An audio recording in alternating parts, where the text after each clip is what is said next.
இனிமே தம்பி வெற்றி கழகத்தைச் சேர்ந்தவர்கள் அவர்களை எதிர்ப்பதோ விமர்சிப்பதோ நம்ம வேலை இல்லை. நம்ம கேட்குற கேள்விகள்ட்டு அவர்களுக்கிட்ட பதில் இல்லை. அவர்கள் நம்ம கேள்விக்கு பதில் சொல்கிறதுக்கு இன்னும் 15-20 ஆண்டுகள் ஆகும். அது வரைக்கும் நம்ம காத்திருக்க வேண்டிய தேவையில்லை. நமக்கு களத்தில் நிறைய வேலை இருக்குது. இது அண்ணங்கட்சி, அது தம்பி கட்சி, அது அவர் பாடு, அவர் பார்த்துக்கணும். இது நம்ம வேலையே. நீங்கள் நான் உங்களை சரியாக கற்பிக்கவில்லை, வழிநடத்தவில்லை என்ற குற்றச்சாட்டை கொண்டு வரக்கூடாது. அது நீங்கள் ஒரு சிறு பிழை செய்தாலும் அது என்னையும் கடந்து உலக புனிதன், தலை சிறந்த வீரன், ஒப்பற்ற தலைவன் பிரபாகரனுக்கு பழியாயிரும். அதை கவனம் வச்சு நீங்கள் பணியாற்றணும். என்ன கேட்பாங்க, என்ன உங்கள் தம்பியை பார்த்து பயந்துட்டீங்கன்னா? உறுதியாக பயப்படுறேன். என் பிள்ளைகள் பயப்படுவாங்க. ஏன்?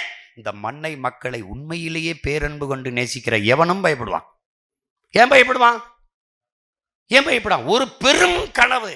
இதுவரை இந்த நிலத்தில் இருக்க தீய அரசியலை மாற்றி ஒரு நல்ல அரசியலை கட்டமைத்து மக்களுக்கான அதிகாரத்தை நிறுவ வேண்டும் என்று தவிக்கிற எவனுமே பயப்படுவான்.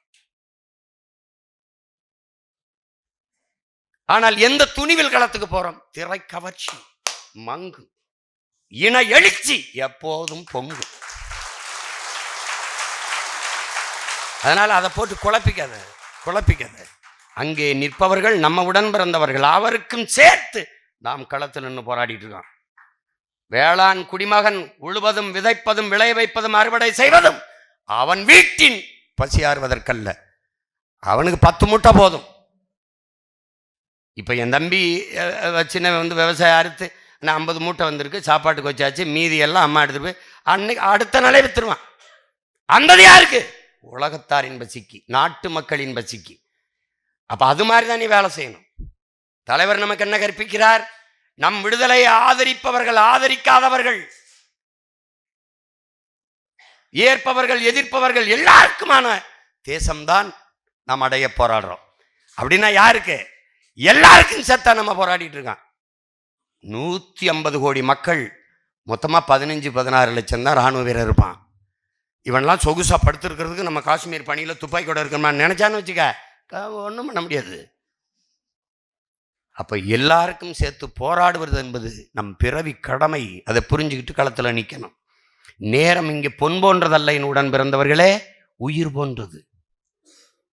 இந்த பொன் போனால் இன்னொரு பொன் வாங்கிக்கலாம், இந்த உயிர் போனால் இன்னொரு உயிர் வராது. அதனால நேரத்தின் அருமை தெரியாதவன் வாழ்க்கையின் அருமை தெரியாதவன். நீங்க ஒரு பேச்சாளர், ஒரு பரப்புரை செயலாளர் வர்றார், ஒரு பரப்புரையாளர் வர்றாருன்னா எது சம்பந்தமான பேச்சு, எது சம்பந்தமான விவசாயிகள் போராட்டம் பேசுகிறோமா, இல்லை காவிரி நதிநீர் உரிமைக்கு அதுக்காக பேசுகிறோமா, மீனவர் படுகொலையை கண்டித்து கூட்டமா, அது சம்பந்தமான தரவுகள் இருக்கணும். தகவல் தொழில்நுட்பத்தில் இன்னும் ஒருங்கிணைந்து புதிய புதிய பொறுப்பாளர் எல்லாரும் தகவல் தொழில்நுட்பம் தான் இணைஞ்சுக்கிறங்க. இந்த தொழில்நுட்பத்தில் இணைஞ்சுக்கிட்டு எல்லாரும் அதை கடத்துங்க. இப்போ தகவல் தொழில்நுட்பத்தில் இந்த ஒரு காணொலி வருதா, சரியா இருக்கா, உடனே நீங்கள் உங்கள் நட்பு வட்டத்தில் உங்கள் இணைப்பில் இருக்கிற பிள்ளைகளுக்கு கடத்துங்க. இவ்வளவுதான். ஏனென்றால் நமக்கு பொருளாதார வலிமையும் இல்லை, நமக்கு ஊடக ஆதரவு இல்லை. அப்போ என்ன பண்ணலாம்? நமக்கு நாமே ஊடகமாக மாறணும். எப்படி மாறணும்? தலைவனுக்கு கருவி இல்லை, என்ன செய்யலாம்? உயிரையே கருவியாக ஏந்தலாம், ஆயுதமாக ஏந்தலாம்னு அவர் முடிவெடுத்தது போல நமக்கு ஊடகம் இல்லை. அப்போ என்ன பண்ணலாம்? நமக்கு நாமே ஊடகம். என்னடா இந்த இருக்கு செல்போன், இதுதான் என்னுடைய தொலைக்காட்சி, இதுதான் என்னுடைய வலைக்காட்சி. இப்போ இதையும் தாண்டி நாம் எங்கள் தேசம் என்று ஒரு வலை தொலைக்காட்சியை உருவாக்குறோம். அது தொலைக்காட்சி தான் உருவாக்குறோம். ஆனால் இப்போ தேர்தல் வரைக்கும் அது வலையொலியாக இருக்கும். நம்ம கட்சியினுடைய கூட்டம், தம்பி துரை பேசினாலும், துருவம் பேசினாலும், அருண் ஜெயசீலனோ, வெற்றி சீலனோ, தம்பி அருள் இனியனோ, இல்லை யார் பேசினாலும், எந்த நம்ம பிள்ளைகள் பேசினாலும் நம்ம வலையொலியில் தான் பார்க்கணும். அது அவ்வளவு தரமாக ஒளிபரப்பப்படும். நீங்கள் கவலையே படக்கூடாது, அதில் தான் பார்க்கணும். உலகம் முழுமைக்கும் அதை வெளியிடும்போது அண்ணன் பேசுவோம், விரைவில் திறப்போம். எல்லாம் அதில் தரமாக வரும், நேரலையில் எல்லாம் அதில் வந்துடும். தேர்தலுக்கு பிறகு தொலைக்காட்சியாக மாறிடும். அது எப்படி நான் தொலைக்காட்சியாக மாற்றுவ? நீ இந்த தொலைக்காட்சியில் எதை பார்க்குறியோ அதை இந்த தொலைக்காட்சியில் மிகச் சிறப்பாக பார்ப்ப. எல்லா நிகழ்ச்சி இதில் இருக்கும். நமக்கு ஒரு கனவு இருக்குல்ல, இந்த நிகழ்ச்சி எப்படி இருக்கணும்னா அப்படி இருக்கும்.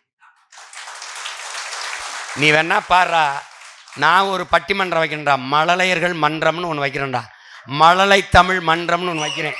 இந்த பாரு, நடுவரா என் பிள்ளைகளை ஒருத்தி உட்கார வச்சு 4 பிள்ளைகளை வச்சு பேச விடுறேன். இதை ஜெயிச்சிட்டு சொல்கிறா பாப்பா இந்த நாட்டில். டேய் ஐயா, நிகழ்ச்சி தொகுப்பாளர், செய்தி சேமிப்பாளர், அந்த நேர்காணல் காண்பவர் எல்லாரும் சின்ன சின்ன பிள்ளைகளா போட்டு இப்படி ஒரு தொலைக்காட்சியா இருக்க. ஏன்? எங்கள் தேசம் ஓர் இனத்தின் பெருங்கனவு, ஒரு இனத்தின் பெருங்கனவு.